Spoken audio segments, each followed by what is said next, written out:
Call the meeting to order. For those who care to, please rise for an opening prayer. And I salute to the flag. Dr. Moore, would you please open us in a word of prayer, please, sir? Father, it's always an opportunity for us to come before you in prayer and to thank you for this community, to thank you for the good people of our community. And then I also thank you for the men and women who serve. And so we pray for counsel, that you give wisdom and give courage. And we bring all these things before you because we believe you care. In Jesus' name, amen. Amen. I pledge allegiance to the flag of the United States of America and to the republic for which it stands, one nation, under God, indivisible, with liberty and justice for all.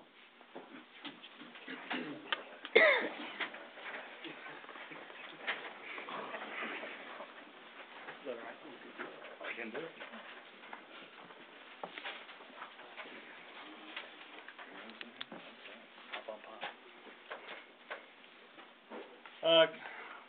Mayor's announcements, appointments. Council, we have city administrator evaluations. Those are distributed to you. Please make sure those are returned. The due date was actually today.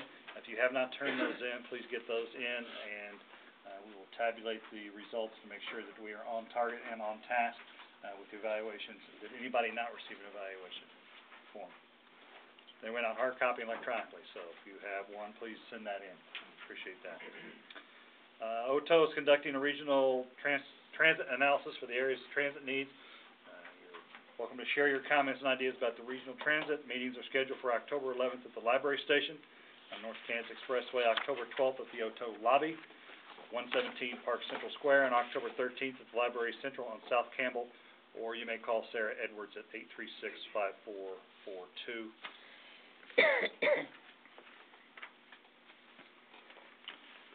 And with that, Mr. Morrow, please come forward, sir. Matt, welcome back. You have a small presentation for us, sir. Yes. Thank you for the opportunity to do this. I'm with the Home Builders Association of Greater Springfield. My name is Matt Morrow. I'm here with Matt Bailey, who's the president of our board of directors, and Mike Benna, who's with Meeks Builder's Choice, also on our board of directors. Thanks to the cooperation of Meeks and also of Metro Appliances and more, they've been willing to help us in underwriting the cost of providing some smoke detectors to help with National Fire Prevention Week. We're honored to help with that.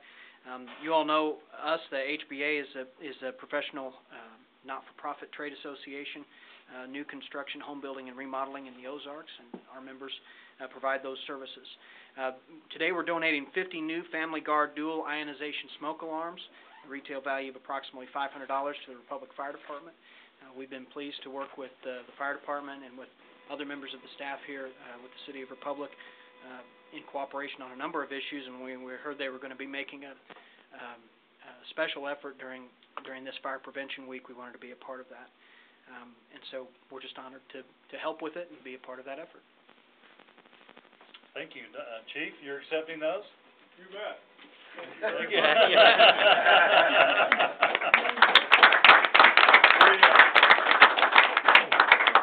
We really appreciate the HBA donating these to us because they are a battery-operated smoke detector the last 10 years. We're out working currently in the neighborhoods. We went down Walnut Street behind City Hall tonight. We hit approximately 30 homes. We found 9 homes out of 30 that did not have smoke detectors working. So we were able to put some smoke detectors up as well as install some batteries in additional ones. We're really grateful because this is with the tight budget that we have and the tight budget we'll have next year.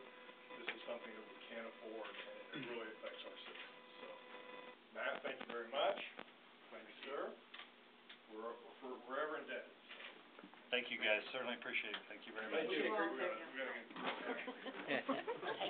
Group hug. Matt, you also had a comment about the Cardinals, Jim. I was going to say something nice, Matt.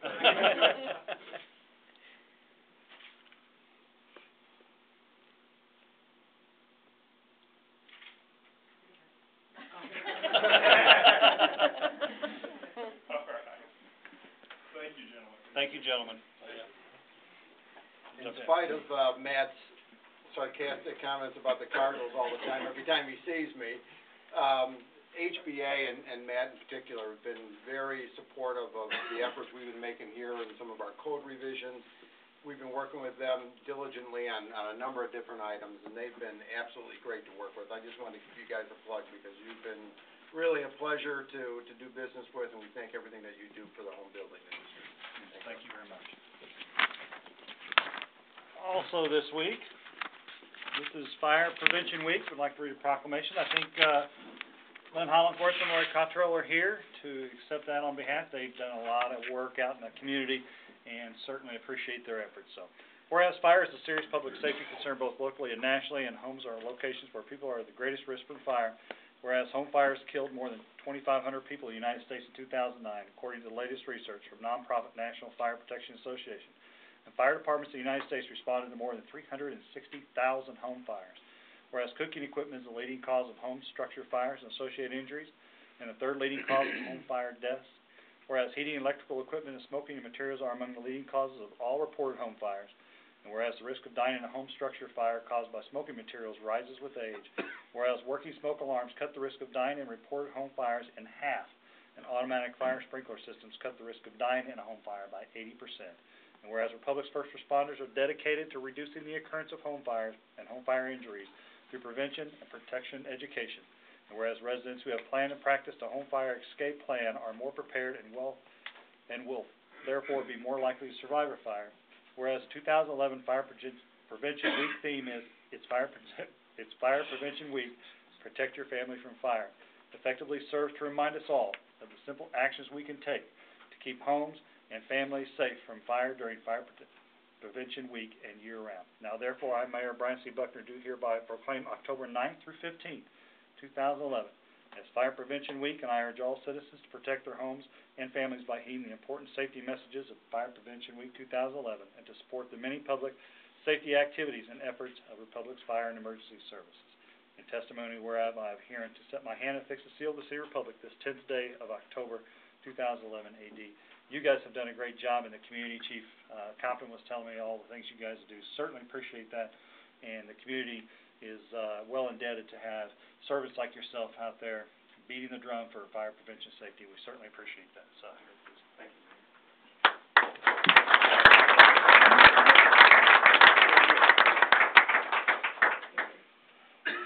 Thank you so much. Thank you so much. Need more pictures? I'll smile if the chief did not. He's serious. Perfect. Thank you. Okay, thank you. Thank you very much.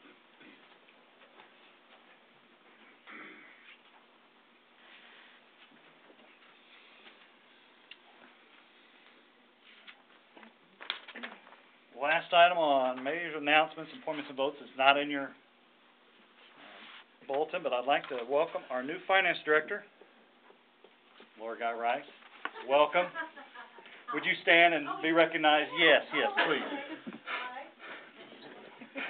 A lot of you, but it's good to be here, so I'm glad to have survived the first day. Welcome. I'll try to come back the second. We appreciate that, and I know that you were running around with Jim, and I appreciate nobody, telling you all the bad things about Jim, but appreciate that, and welcome. Thank you. And Glad to be here. Council, you could feel free to grill her afterwards. We're going to have cake in welcoming you, so everybody's welcome to stay afterwards and have some cake in honor of welcoming Laura. So, I'm glad to be here. Thank you. All right. We have any public hearings to go. I'd like to open it up now to citizen participation. Anyone wishing to speak to anything not on the agenda, please step forward, state your name, sign in, give us your best 3 minutes. And I think I have one card filled out already. Mr. Patterson, would you like to address us, please, sir? Yes, thank you, Mayor Buckner. Some of you guys know who I am, some of you remember me, some of you hate me. Doesn't matter. I'm here again. So, Okay. I live at 613 East Wayne Street, next to the infamous sinkhole. Lake Republic's what I refer to it as, about 6 months out of the year. Just curious as to what the status is on getting the drainage fixed. Because, we're coming up on that season again. It's going to start raining.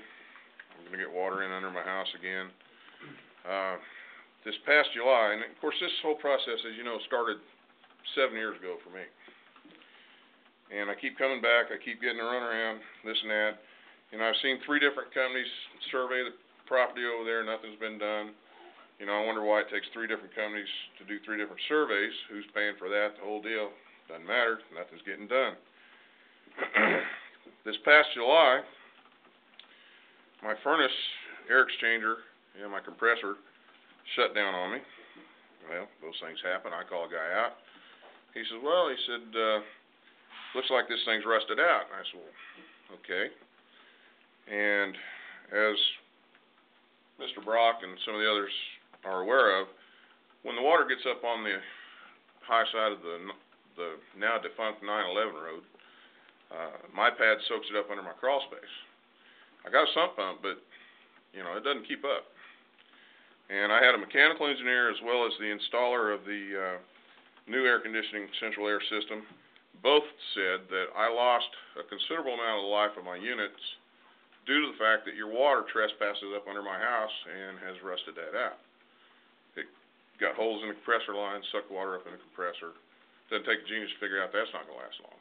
So I spent, what was it, $3,681 of my own money to get that replaced. There's really no way to say how much longer that unit would have lasted, but their estimate said, you know, that I should have probably got at least another 10 years out of it because it was only 10 years old. And so I have your form here that David Brock gave me back in July. I've taken this long to bring it back because I had to cool off a little bit. I was pretty disappointed in the whole deal. But I'm going to leave this with you. Okay. If you want to reimburse me for it, that'd be awesome, but I don't expect it. But what I would appreciate is something done about the drainage over there.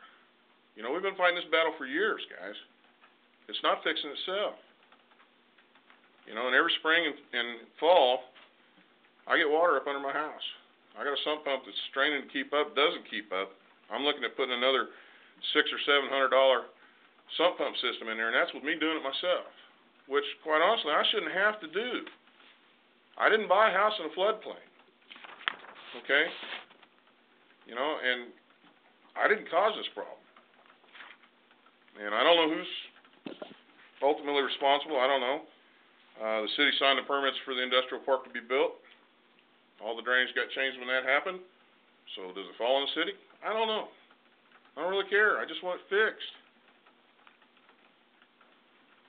Got any feedback on that? Well, if you'll do me a favor and leave the form with Mr. Brock. I will tell you, Mr. Patterson, would you hand that to him? Go ahead. Sure. Appreciate that. Thank you, David. Accept that. I will say, Mr. Patterson, if you look at the drainage, it's not just at your house. And if you look at that drainage, it goes across Boston Lane.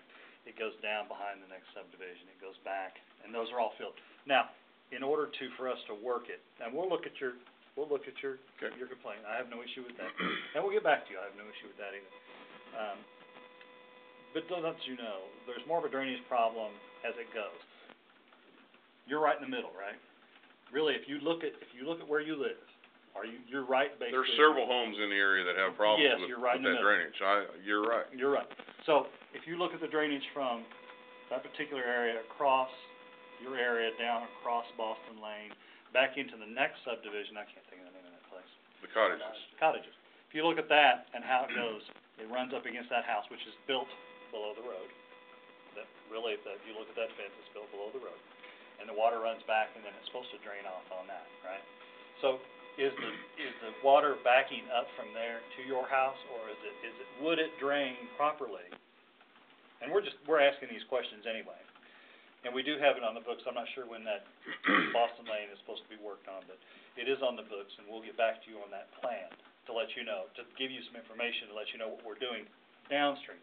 Because if there's a problem with it coming out of that lake right next to you. It never gets across Boston Lane. Okay, that's the problem. Exactly. Exactly, and that's what we're dealing with, and that's what we've already have on the books to deal with. And let us take your complaint, let us take your form, let us get back to you on our plan, if that would be all right with you.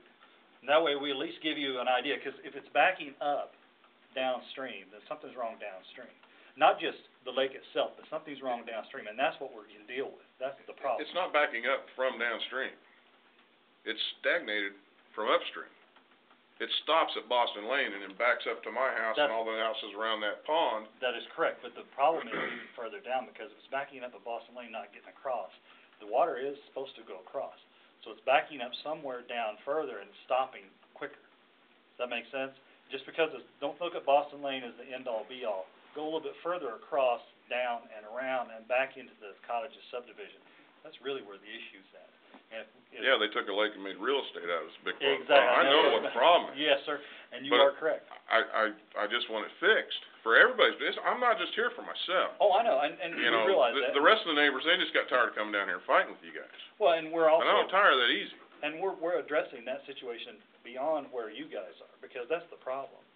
And David, I'm not sure what the status is on that particular, you have, We had partial funding this year with the hopes of trying to get at least pipes across Boston. What it really came down to was manpower. We just didn't have the time and schedule between school getting out and school starting. That was kind of the target date. okay. Well, if it'll help, I'm an equipment operator. I'll chip in and run a machine for you. And I appreciate it, but I want to let you know, it has been on our docket, and it will continue to be on it until we get it fixed. I will let you know that. Now, timeframe, I couldn't tell you a timeframe, Mr. Patterson, I don't know. But granted, we have been looking at it, and we know what the problem is, and we know how to, the first phase of it, we're gonna try to fix, is getting those, would you call them, David, those culverts widened. I've seen culverts going in other places around town. Mhm. I mean, there's been several projects that have been completed that Right. probably were brought to your attention long after ours was.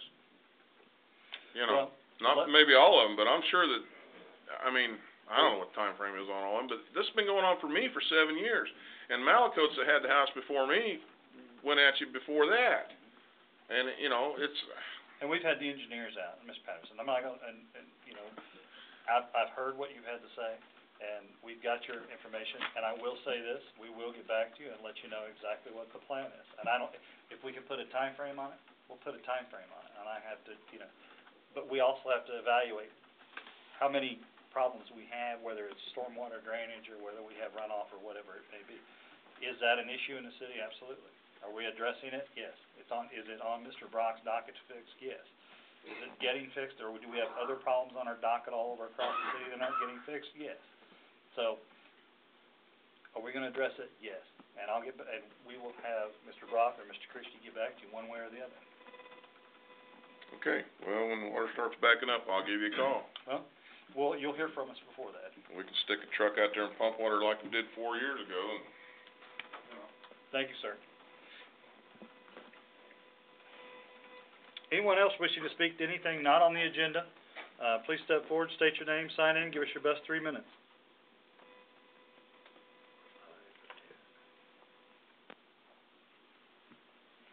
Seeing none, citizen participation closed. On the consent agenda, before we move forward, if I'm not mistaken, inadvertently on the Greene County Mayors Association meeting minutes, Kathy Harrelson was inadvertently left off. We will need to amend those minutes to include her, if I could get a motion. Motion to amend meeting minutes? Second. I have a motion to amend meeting minutes. I have a second. All in favor of amended motion, say aye. Aye. Opposed, no. Any abstention? Motion carries. Now I need a motion to approve consent agenda. Motion. Second. I have a motion and a second. All in favor, say aye. Aye. Opposed, no. Any abstentions? Motion carries. On financial report, Mr. Christie, And I would happily say that hopefully by next meeting, I can turn all of this back over to Laura, so I can stop doing this. Not that I mind doing it, of course, but anyways, we have, bills in the amount of $85,162.51. These are pretty typical bills, that we normally receive, and bring forward to council. You'll see a couple of 3 items on there for water, sewer, and street are the largest amounts between, the 3 of them. You're roughly about, $70,000, of the total amount. Some of the items that we have, charged on there, we had some expenses to do with the, pump repair that was part of the issue over at Schuler Creek. That was $13,000, for pump repair. repairs, or $15,000, pardon me, for pump repairs. We had another $800 that we had to, rent a lift to be able to lift that pump down into the lift station, so that was on top of that. So roughly about $17,000 of that was for the pump repair.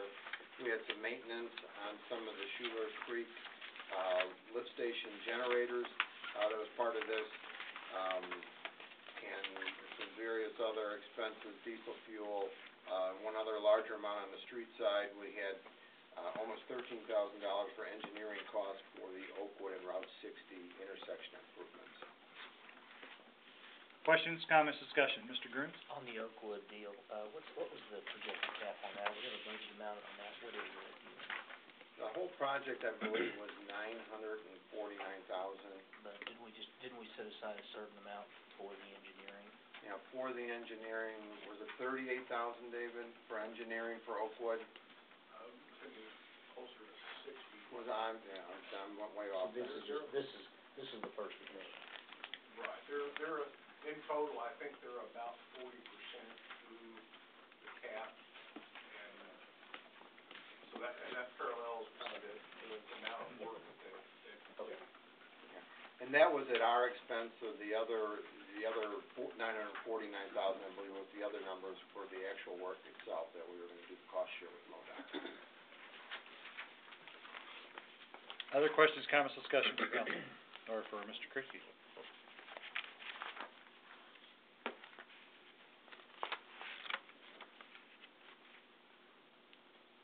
Need a motion to approve financial report? Motion. Have a motion and a second, all in favor say aye. Aye. Opposed, no. Any abstentions? Motion carries. Reports from staff, Mr. Christie, do you have anything? Nothing more? Mr. Derrickson? No. Nothing at all? Okay, fantastic. Future community events, October 11th and 18th, informative senior coffee breaks. That is at the community center, correct, Jared? Correct. That is a free event, 10 a.m. to 11:15. October 11th, 18th, and 25th, arthritis exercise program, 1:30 to 2:30. Free and registration is not required. October 13th, 20th, and 27th, arthritis exercise program, 10 to 11. That is also free without registration. October 13th, 20th, 27th, toddler tumbling, 5:30 to 6:15, or 6:45 to 7:30. Pre-registration is required on that event. October 14th and 28th, toddler time, 10:30 to 11:30 a.m. That's free and no registration required. October 15th, parents' night out, 5 to 9. Pre-registration is required. October 17th, 24th, and 31st is toddler open gym, 10 to 12. No registration required. Fee is $1 per toddler. No toddler open gym on October 10th. October 27th, the senior movie, free popcorn and coffee. King, what's the movie? Jane Eyre or Erie? Higher. Thank you. Air. Jane Eyre. Air. Jane Eyre. We got an Aaron and Eyre. I'd get. Jared, you take your pick. Which movie is it? I like Eyre. Fine. Jared, I'm a girl, I know these things. Nice. Free popcorn and coffee. October 28th, Schools Out program, 7 a.m. to 6 p.m. Pre-registration is required. October 31st, Treat Yourself to Republic, 5:30 to 8:30. Local businesses, churches, and organizations will remain open on Halloween night to provide a safe alternative to trick-or-treating. A map of participating locations will be available 1 week before the event. And also on October 31st, the Boogie Bash from 5:30 to 8:30 at the Republic Community Center. Board Commissions and Committee Reports, Board of Adjustments, November 3rd. Capital Improvements, October 18th. City Council meeting, October 20th is the budget meeting. October 24th is council. October 27th is the budget meeting. November 8th is budget meeting, and then November 14th is a council meeting. Planning and Zoning is October 17th. Derek, do you think you can add a little bit more next time? I don't think I had enough to read.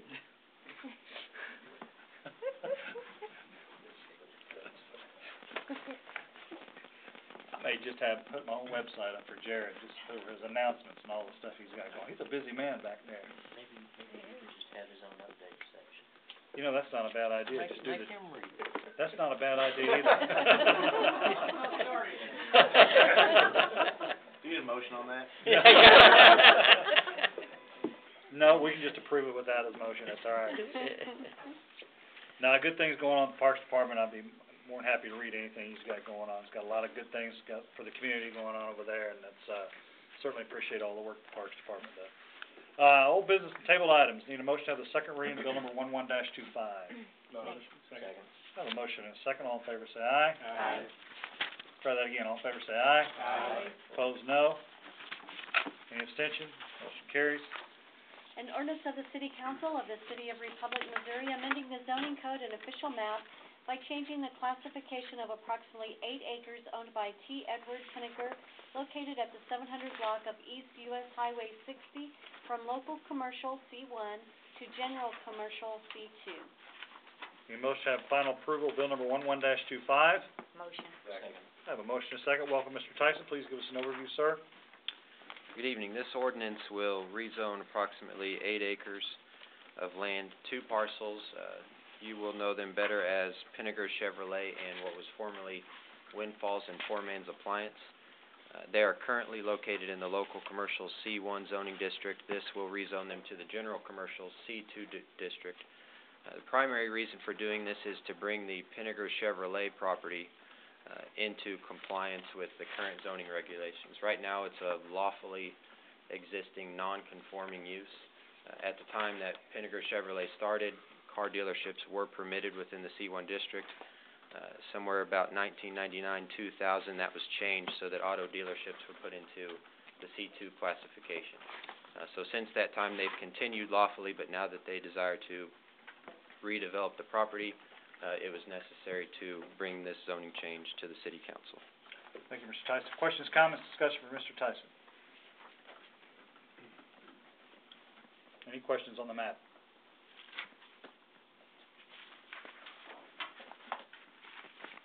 The change is conforming to the city's future land use plan, and the Planning and Zoning Commission voted unanimously to recommend approval. Thank you for the clarification, Mr. Tyson. Questions, comments, discussion for Mr. Tyson?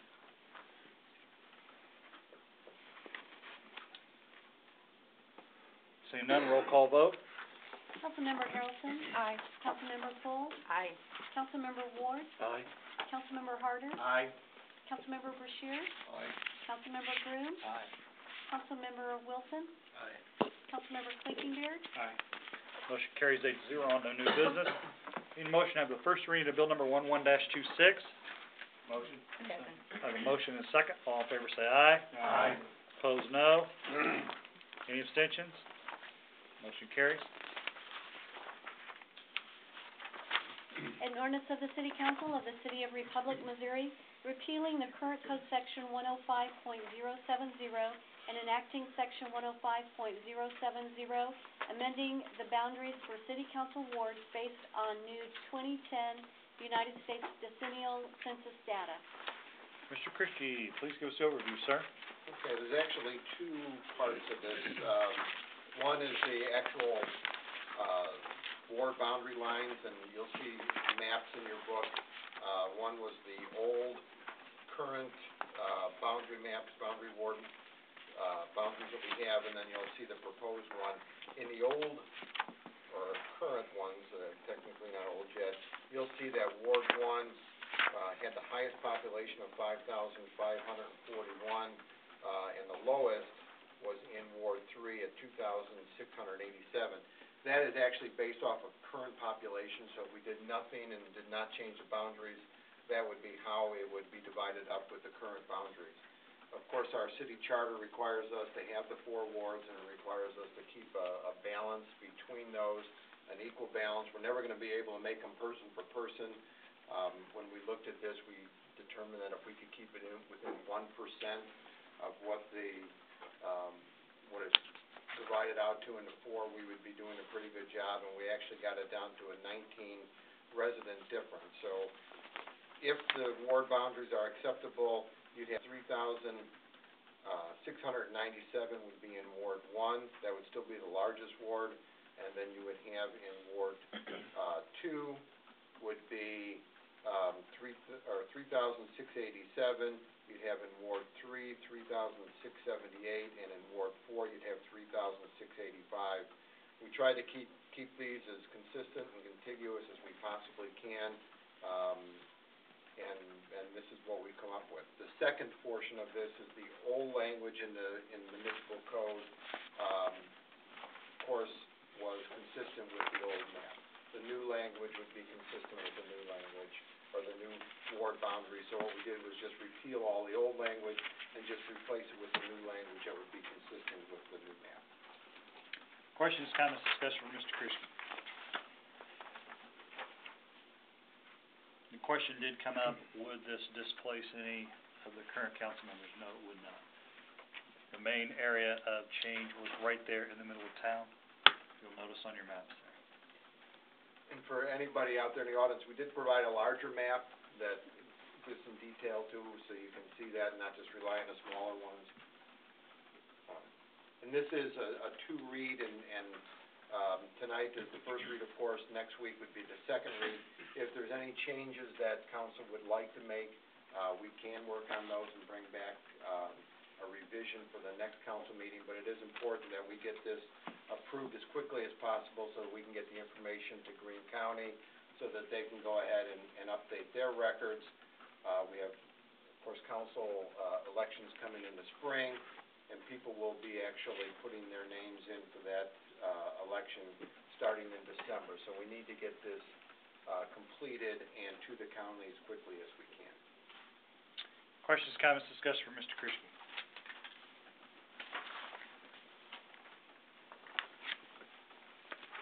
Anything at all?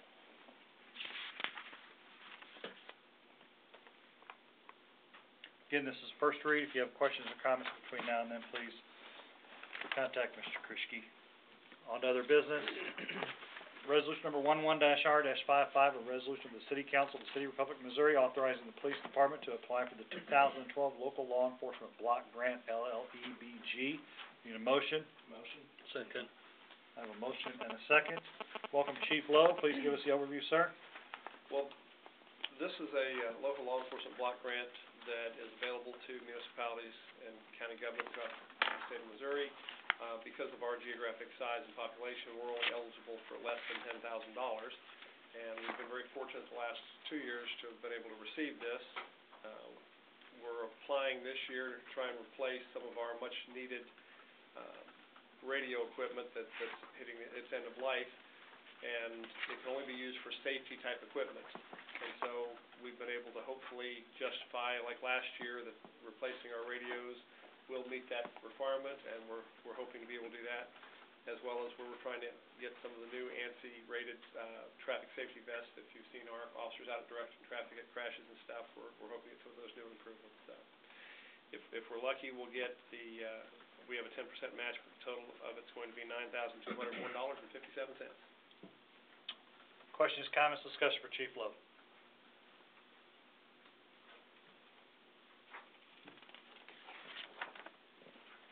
Anything at all?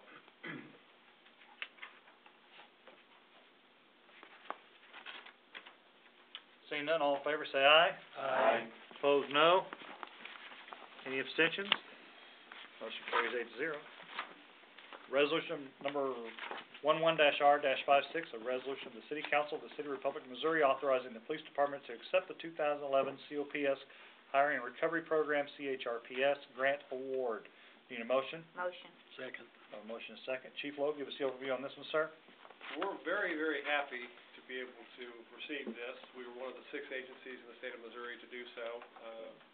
We were only eligible to apply for one officer, and we got the one we applied for, and the concept behind this is they will pay 100% for 3 years, for 36 months, of the salary and benefits of a new hired officer. In turn, we have to be able to provide community policing, because this is through the Office of Community Policing Services. We have to provide community policing to the community, and we've already been doing those things, such as the Citizens Police Academy, the Special Olympics torch runs, the officer safety days that we do at the schools with the different fairs. But with this program, we submitted that we'd like to try and reinvigorate some of our neighborhood watch programs. We'd like to get back into the multifamily safe housing and some of the apartment complexes and things like that, and try and get back into the schools and be able to do more programs with the kids. So those are just some of the initiatives that we're going to need to follow through. We'll have to do a report at the beginning of this on our community policing, and then at the conclusion of the grant, we'll have to submit another report to the federal government. Questions, comments, discussion for Chief Lowe. Same question I had when it came through to when you were requesting to apply for the grant to begin with. How do we pay for it in year 4? Well, if you'll notice, we already put, Laura Guy Rice's name on. Yeah. No, we're obviously, and I'll let the mayor, Mr. Christie, speak to this. With our present staffing level, this is something that we're desperately in need of, and, in talking over with Mr. Christie, we've got 36 months, and we have to retain the position for 12-month period following that. We have every hope that at that point in time, when the need will be there, that we would not have any problems with funding it, Is the need there now? unequivocally. The programs that you talked about getting into, reinvigorating, they're nice, but are they really needed? Well- Here's where I'm coming from, Chief, and I'm gonna be a very unpopular guy tonight. That's okay. Year 4, based on a 3% increase, which is how it was presented to begin with. Year 4, your total benefits and salary for this individual is $47,900. To put that in perspective, back in July, we redid some bonding, including the police station. Some rough estimates, the total savings by redoing the police station through 2022 is only $46,900. We've wiped out 10 years' worth of savings in 1 year. And by 2022, continuing at 3%, we've spent a total over and above the 3 years that were given to us of $426,000. That's 50% of the total savings from the reissuing of the bonds. To your point, Mr. Grooms, however, regardless What's of, the point? well, regardless of whether, that person anyway. well, that's what I was getting ready to say, regardless of whether he goes to a COPS grant or not, as the city has grown, the police department has not grown as much. As we have grown, we're 14,000 strong now. We're not stopping the growth. And as we continue to grow in Brookline area, in the north part of the city, do we need an extra officer? Absolutely. This is just one way to pay for it for 3 years without having to. Does Chief Lowe does he put an officer in his budget every year? Probably puts 2 or 3 in his budget every year. Can we afford it? We try to afford what we can. He's been running on a tight budget anyway, everybody has. I have no issue with your analysis on the savings from the bond. However, the bond refund really over time is really kind of irrelevant. That was just to put it in perspective. And I agree with you, and that's a good perspective to have.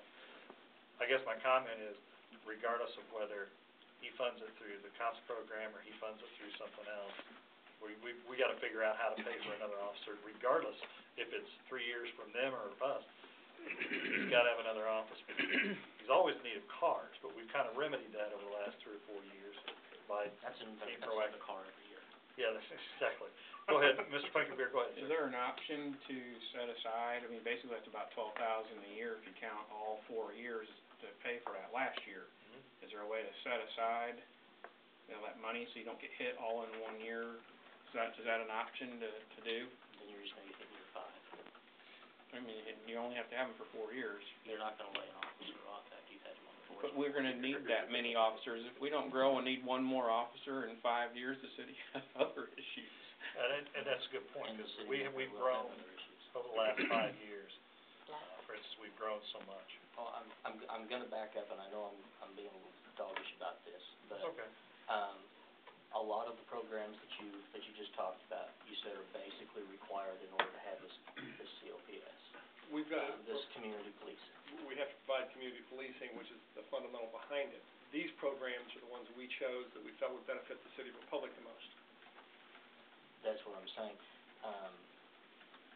While these programs are, I'm not trying to disparage the programs at all, but I'm saying, are they absolutely necessary? If you didn't have this program, would you feel a need to continue with them if you couldn't get another person? And I may be going off on a tangent. The police department doesn't sell a product, we deliver a service. The most important function of the police department, much like the fire department, is the residents' quality of life. If people aren't happy, if they don't feel safe and secure and feel that they've got a city government or a police department or other entities that will listen to them, they're not going to come here. We're just as much a part of economic development as anything else. By trying to instill, and if the citizen surveys that we've done, typically in the #1 areas of neighborhood safety, there are concerns. people want to feel safe in their neighborhoods. They want to feel safe if they're out walking around or at the stores with their families or their kids. We have done a phenomenally unbelievable job in reducing the number of traffic crashes in the City of Republic, and unfortunately, as our population increases, the traffic pattern and the businesses increase. Mr. Keeling's great programs he puts on at the different rec functions increase the demand on services for us. And we're having a hard time meeting those demands, and we don't want that to go backwards. And we're trying to... No. That's a quality of life thing. But by trying to improve, especially with the high volume, and Mr. Christie's brought this up, the high volume of multifamily housing we have in this community, that's been an area that we hope we can really improve the quality of life in those areas and try and make those people feel safe in there as well as the people who live around them. In what way? Well, by trying to coordinate more with the management of those facilities, by trying to help them to feel comfortable in reporting. I can't, and I'd love to talk to this other than a council meeting, but by having a rapport and relationship with members of the community, not just a police car that drives by, but by having somebody that they know, that they have the opportunity to interact with, and it's a person, not just a person in polyester, they will tell us things. They will help us solve crimes. They will help us keep their neighborhood safe. It has to be a partnership, and that's the fundamental behind community policing. It's not the police and the citizens, it's the police with the citizens as a partnership working together for a better community. Mr. Harder, before you get there, sir, you're currently doing these programs anyway, correct? We are doing some of them. Okay. Mr. Harder? How much of the officer's time is going to be allotted to the program? This officer is an entry-level officer, probably a rookie. What we'll be doing is reallocating officers that are already on the force, such as Officer Ernie Hughes, who is well known by everybody in the community, Sergeant Jamie Burks, who has done quite a number of these types of programs, and various others, Sergeant Mark Wilcox, John Davis, and a number of others, and they will add up in piece parts of their time to meet this budgeting requirement for the full-time position. Okay. So you're able to take, like 5 hours from here and there rather than having it all laid on one individual? Correct. And like if we do something like the example of the Citizens Police Academy, where we've got multiple instructors in for a 3-hour block, and the prep time and everything with it, you might be able to get credit for 15 hours off one 3-hour block by the number of staff that are participating in that. To Shane's question, I think we covered this at the last meeting, and we discovered this too. If the city did go downhill for whatever reason, and we had this extra position, was there for just we'd have to continue these activities, but through attrition we could not rehire another position if an officer left? No. To save that money, or we have to hold the number of officers? For the 12-month period at the end of this grant, we have to maintain this number of officers. Do you anticipate, like in the next 3 years, that you would go up 2 or 3 other officers anyway, that would be more than right now? You'd want them, correct? I don't know if Barry wants to go there. Well, I'll tell you where I do want you to go, is that, let's go back, jump off him just for a second, jump on Chief Compton. Chief Compton had the same type of grant. I wasn't here. I know you weren't, but he had the same type of grant. Chief Compton, how many firefighters did you hire under the grant that you had? We hired 9 firefighters. We had to keep staffing levels. It's a 5-year grant, and after the 5 years, we had to keep them for 2 more years. So it's a total of a 7-year period, but reimbursement on this was only 5 years. One thing about Mark's grant you need to remember, he's just making an application. This got approved. This got approved? He got money, Jack. Lucky dog. I guess my point is, Chief, what did we do to make the council members feel more comfortable? What did we do in your situation for those 9 firefighters over the years till we got to that point? It's just a matter of the city growing, us saving money, putting money back. We know we're gonna get hit, this budget year is the first year we get hit with a full payment of all 9 staff.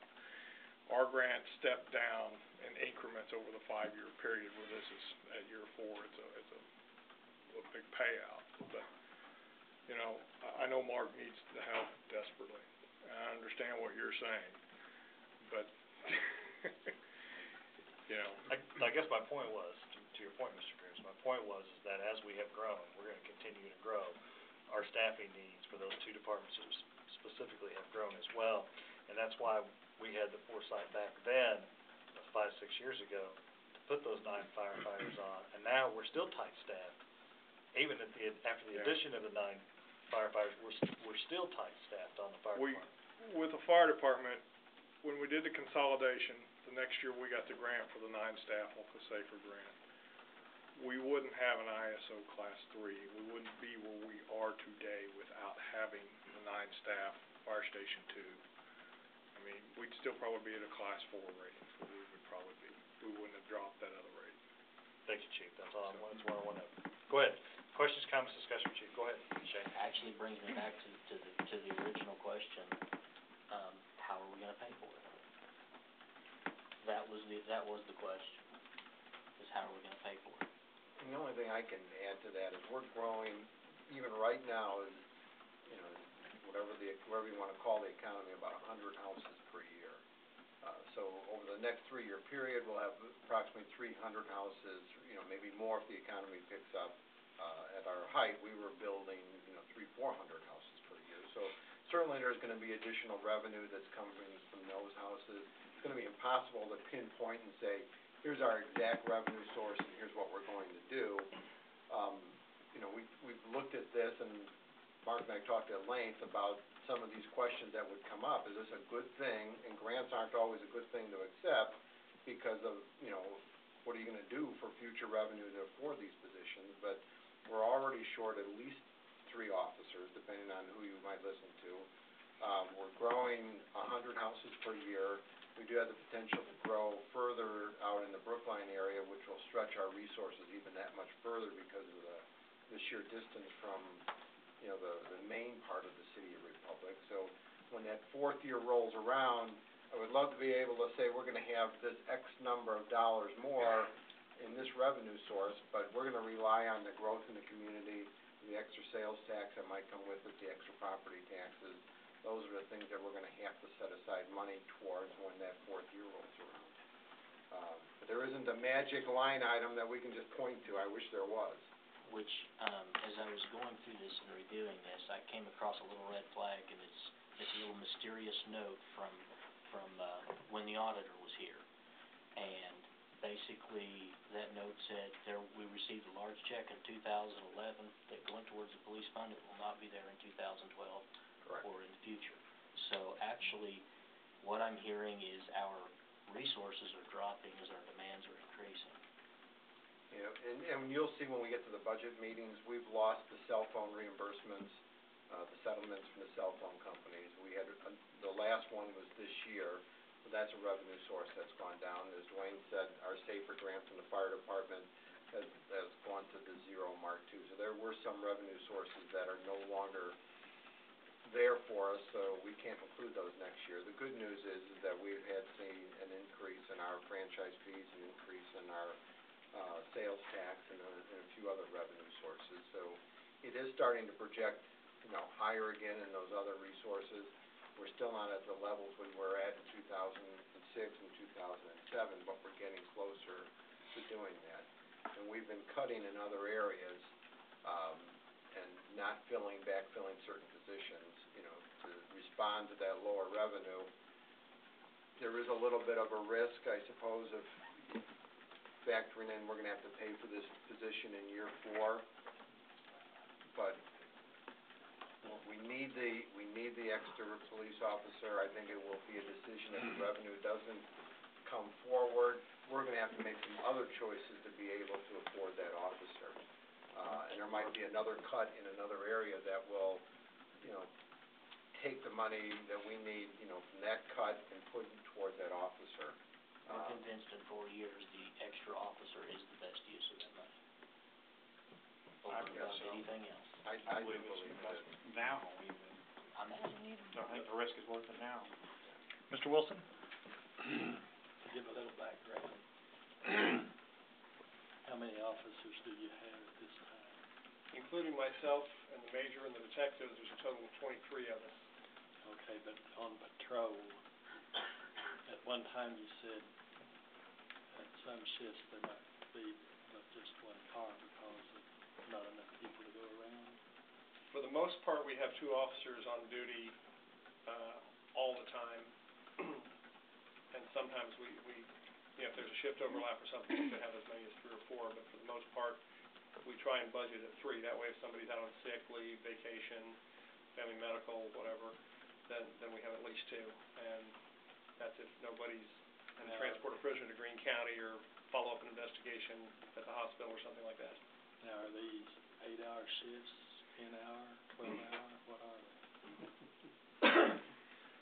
We schedule 10-hour I kinda shifts. know. We schedule 10-hour shifts, Okay. but when we're short of people due to various things, sometimes they're 12-hour shifts. That's what I wanted everybody to hear. Chief, what were your staffing levels 2 years ago? Our staffing levels have been the same since before we consolidated with Brookline. Yeah, that was another question. That was the other question I had. We've been at 23 officers since In the last 2005. 10 years, we went up 7,000 people. Yeah. How long? Mr. Harder? What's the ideal number of officers per capita, you know what that is, off the top of your head? Through the U.S. Department of Justice, it's 2.3 officers per 1,000 population. And where are we at? Well, if we had 10,000 population, we'd be perfect. And also, I know that a lot of the officers are, and I brought this up last time, forgive me, because I forgot what the answer was.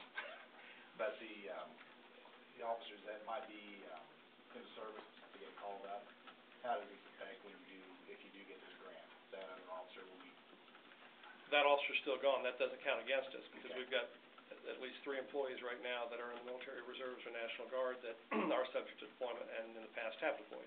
and you have any employed now? Not currently. Mr. Grooms, you had another question. I interrupted you. Sorry. No, that's okay.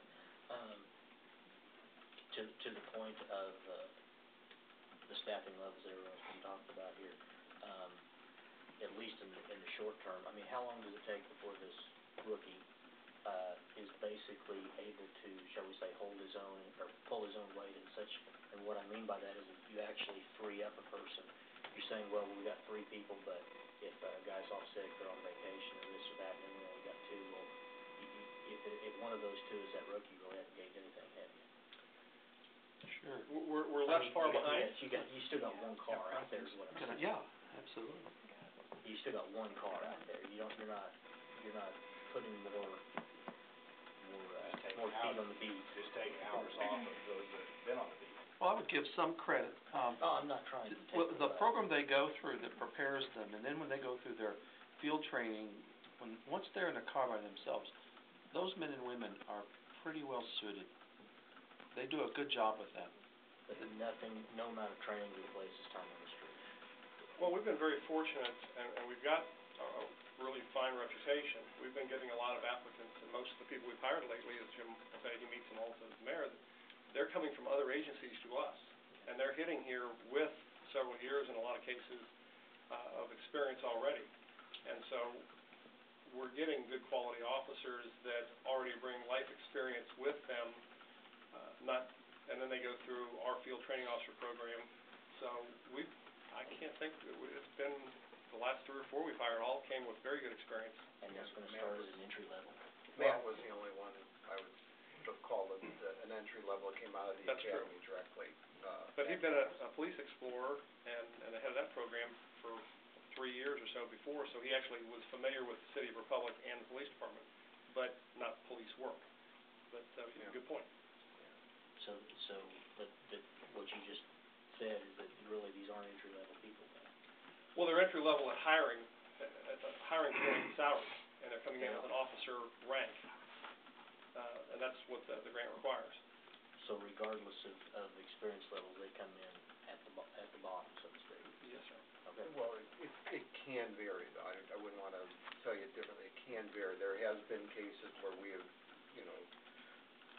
Mark Wilcox, for example, came from Phoenix, and moved back to this area, and Mark had, I can't remember the number of years he had with the Phoenix Police Department.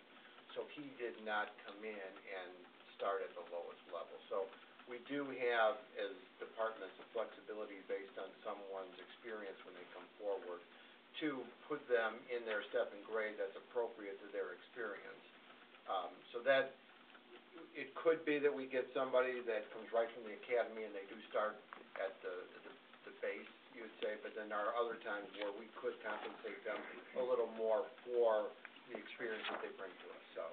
So we're not necessarily at 0 for 3 years, Depending on the hire, that because- could be true, yes. because anything over and above what we have, up the dollar figures that we asked for in the COP grant come directly from our pocket. There could be a difference, yes, it would be a matter of who we would hire, I correct. just want all the information out there. And that's exactly right. I think I'm done. Other comments, questions, discussions for Chief Lowe? With that, all in favor say aye. Aye. Opposed, no. No. Any abstentions? Motion carries 7-1-0. On to the next item, resolution number 11-R-57, a resolution of the City Council of the City of Republic, Missouri, authorizing the payment of subscription and maintenance fees to Cartograph Systems Incorporated for asset management software. Need a motion? Motion. Second. I have a motion and a second. Welcome, Mr. Brock. Please give us an overview, sir. This request to expend budgeted funds. Cartograph Management is, it's an asset management software. It's, labor management, materials management, it's a tracking system, how we keep and store information. Brought along some work sample products. We have set up preventive maintenance for fire hydrants. That's what the ISO inspector wants to see when they come to town. We've built over $300,000 in sidewalks with federal highway money. All of our reimbursement requests are reports generated out of Cartograph. We started a valve maintenance, a water valve maintenance program this year. That is tracked through Cartograph. We've also started doing manhole inspections. Those are logged in Cartograph. This is a way to work smarter. Later this month, we'll review our rehab work for the year for sanitary sewer. Next year, we want to do it based on inspections, bang for your buck. You know that the very worst manholes are the ones that we're going to take care of first. So this is really how we try to keep a handle on literally the hundreds of thousands of separate components in your water system, sewer system, storm sewer, streets, how we try to keep a record of it. We're past the point now where we can go ask Ronnie, do you remember what we did right here when that water main broke? He'd probably remember, though. He would. Questions, comments, discussion for Mr. Brock?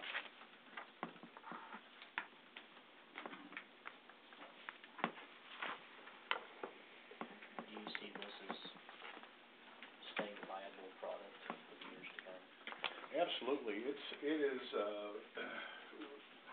we've made some changes in our licensing over time. We were, just in 2009, a point where we only had licensing that would only deal with the water system, only with the sewer, only with pavement.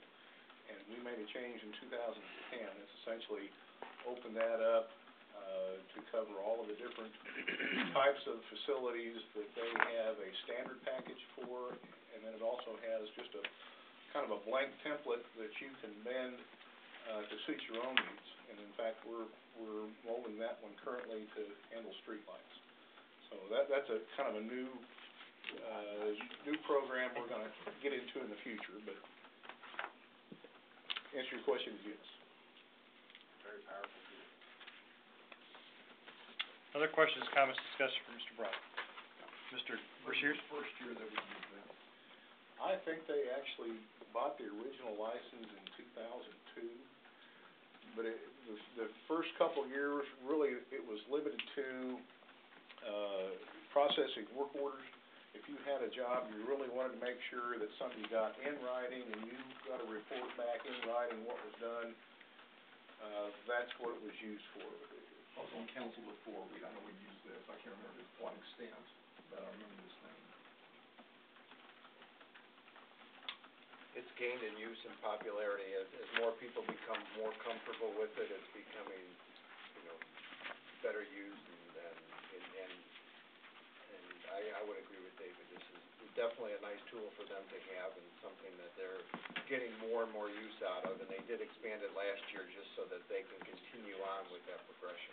It was originally purchased as a way to comply with GASB 34 accounting procedure, that you're reinvesting into your system, so it's gonna be sustainable over long term. We're still working towards that goal. Marshall has an interest in what we're doing with Cartograph, but, he's still quite comfortable with the methodology they're using, so that's more of really a long-term goal for that, for the accounting purposes that we have. Good questions, other questions, comment, discussion for Mr. Brock?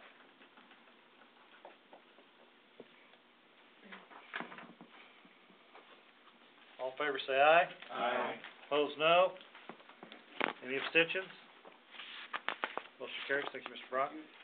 Resolution number 11-R-58, a resolution of the City Council of the City of Republic, Missouri to approve purchase of replacement computers for the City of Republic. Need a motion? Motion. Second. A motion and a second. Welcome, Mr. Schaefer. Give us the overview, sir. Good evening. Tonight, I'm coming to you to replace some computers within the city. We have a total of 35 this year up for replacement. These computers are budgeted this year. They are budgeted for a total amount of $36,633 and a penny. The amount that we're looking to spend is $27,116.22. Other things are purchased out of that account, which does explain some of the difference between those two, but we should be well under on our account at the end of the year. We're looking at a total of 24 desktops, 1 MDT or rugged laptop, 4 regular laptops, 4 workstation units, which are more powerful workstations for people who do the CAD and the AutoCAD and the GIS components, and then 2 point-of-sale units. We do get bids every year from HP, Dell, Lenovo, and Panasonic. The bids did come in with Dell being the cheapest bid on all accounts. These are all different state bids. So as far as it goes from our purchasing policy, we're only required to get 1 of the state bids. However, I still do 3 just to make sure that everything is, in the best interest of the city. Questions, comments, discussion for Mr. Schaefer. Mr. Blankenbeard? I'll grill you, Toby. Have we considered, leasing options? I see you have like a 3-year replacement plan on these.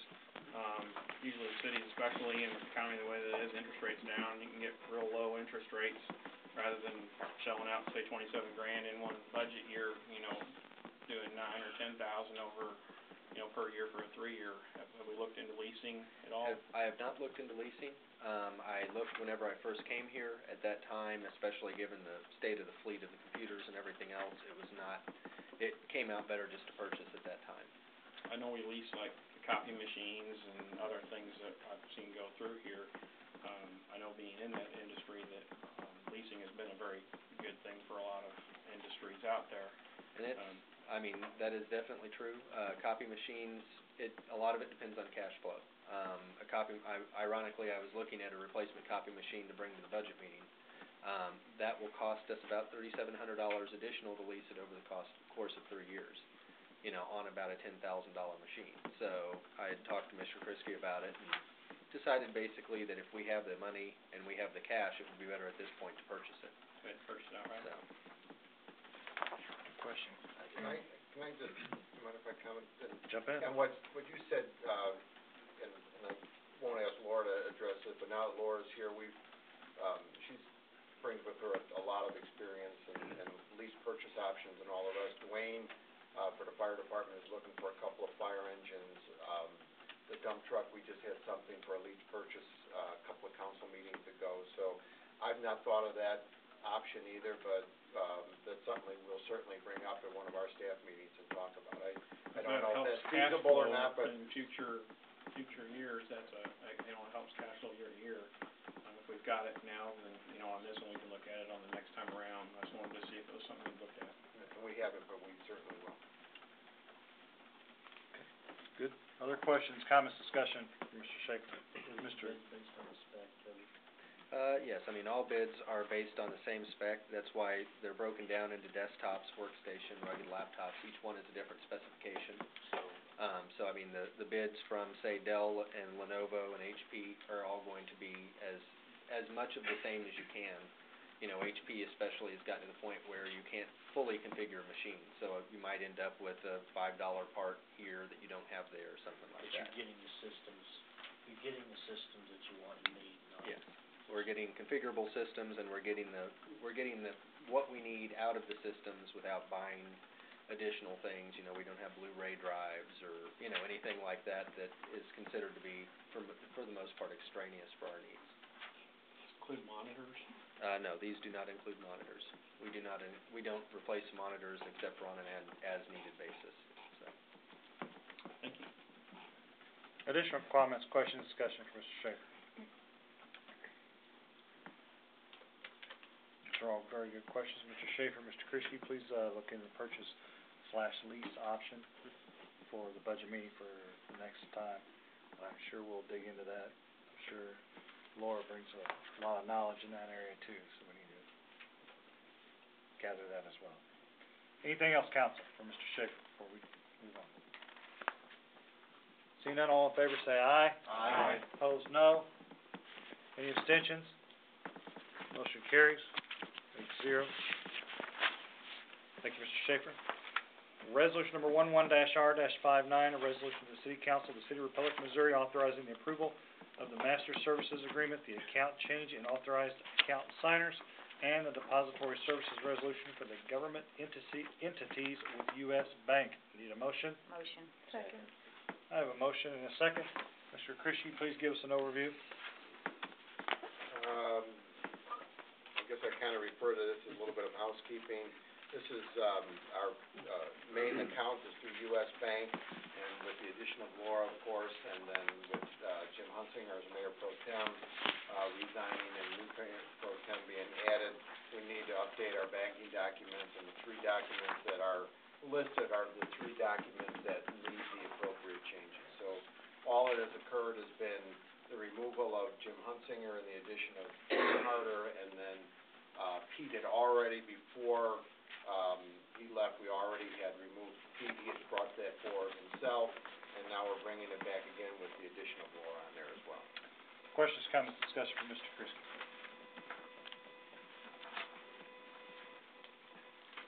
Nothing at all. All in favor say aye. Aye. Opposed, no. Any abstentions? Motion carries. On the next item, resolution number 11-R-60, a resolution of the City Council of the City of Republic, Missouri, to authorize staff to certify approval for the execution of a replat of the minor subdivision of Town Center Plaza located at 681 East US Highway 60 in the City of Republic, Missouri. Need a motion? Motion. Second. I have a motion and a second. Welcome back. Mr. Tyson, please give us an overview. Thank you. This particular resolution, if you remember, it's been a few weeks now since council passed an amendment to the minor subdivision regulations that would allow more than one minor subdivision to occur on a property. That's exactly the case that you have before you here with this resolution. The original minor subdivision plat for this property was approved in 2005. It created two tracts, a Tract A and a Tract B. Great Southern Bank is located on Tract A. You'll know Tract B better as the Town Center Plaza Shopping Center, and also the warehouse building that's in the rear that houses the DWO Church. The Tract B is now owned by Arvest Bank, who is proposing to split that tract into 3 new lots. Each one of those new lots will entirely contain one of the 3 buildings located on that property. Because the property was originally developed as one parcel under a single owner, it was necessary for the city to ensure that easements for utilities, stormwater facilities, as well as shared parking and access agreements were in place. Those are all provided for, as well as some assurance that there will be maintenance of common facilities. Those are provided for in a declaration that the bank has had prepared. Staff has reviewed it and approves of the document. It will be recorded and filed prior to the recording of the minor subdivision plat, and will be referenced by book and page on the plat, so it can be referred to in the future. Because this particular minor subdivision will result in the creation of 4 new lots from the original parent tract, they'll be reaching the limit for minor subdivisions, still eligible for major subdivision in the future, if that's ever necessary. The Great Southern Bank that owns the Tract A was notified by certified mailing of tonight's meeting that this would be on the agenda, that they would have an opportunity to come and express any interest that they had in the property. I don't know that anybody is here tonight. I did not receive any phone calls or contact from them, but I did get receipt that they had received the notice that we gave them. So that's the summary of what we have here. Staff has reviewed the minor subdivision plat. It does conform to our subdivision regulations and our zoning regulations, so it's ready to be approved. This will authorize Gail to authorize someone else to sign it, approving it for the city. Thank you, Mr. Tyson. Before we get started, council, I do have a citizen in the register who would like to speak in favor of this, Mr. Rick Wilson, Wilson Surveying Company. Sir, will you please step forward and give us your best 3 minutes on speaking in favor of this particular item? Certainly. Rick Wilson, Wilson Surveying, 2002 South Stewart, Springfield. Represent our best bank on this matter. What we have is a broken subdivision, a broken development. The bank has had to take the property back. The original developer is deceased. What we have today, going back to your budget discussions that you've had all evening, is a mostly empty retail development. Church is there in the back building. They don't pay a lot in taxes, but the retail activity in this center has been wanting. We have a developer who is under contract, who's ready to close as soon as these papers are all filed, and he can. He has a proven track record who will bring retail back to this center. I think it's a wonderful thing for the city of Republic, and I ask for your consideration and approval. Be happy to answer any questions. Any questions, council? Thank you, Thank Mr. you. Wilson. Mr. Tyson, if you'll step back on the podium, please, sir.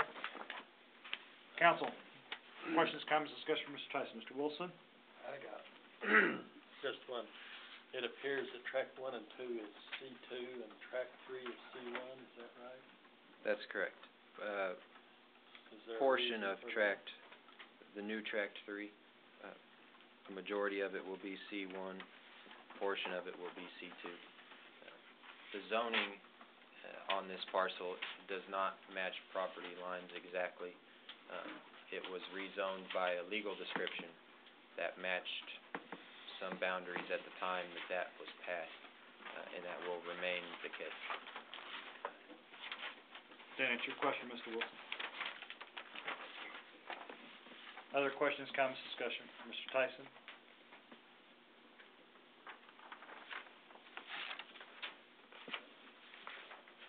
Just maybe a little bit off. Do you recall when the original was done? Original minor subdivision, 2005. Early 2005.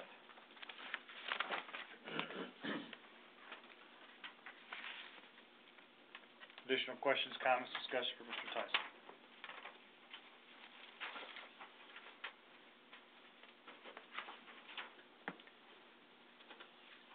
Seeing none, all in favor say aye. Aye. Opposed, no. Any abstentions? Motion carries 8-0. We do not have executive session tonight. However, we do have cake in the back for Laura. Everybody is welcome to stay and have a piece of cake. I need a motion to adjourn. Motion. A motion and a second to adjourn. All in favor say aye. Aye. Opposed, no.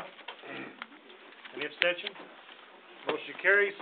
Meeting adjourned. Thank you very much.